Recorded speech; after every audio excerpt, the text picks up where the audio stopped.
Welcome to Proclaim, a presentation of the Catholic Diocese of Alexandria. Join us as we journey together through the Scriptures revealed to us by God.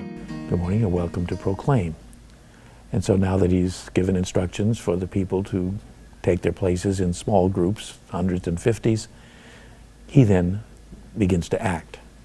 Then, taking the 5 loaves and the 2 fish, looking up to heaven, he said the blessing, broke the loaves, and gave them to his disciples to set before the people. He also divided the 2 fish among them all. And so we're simply told that he broke them and they were distributed.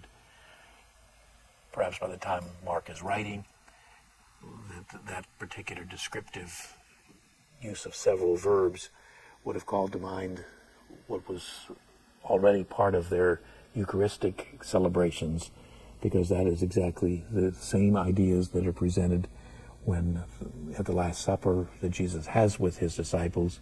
He uses these same descriptive ways of preparing them for eating and drinking.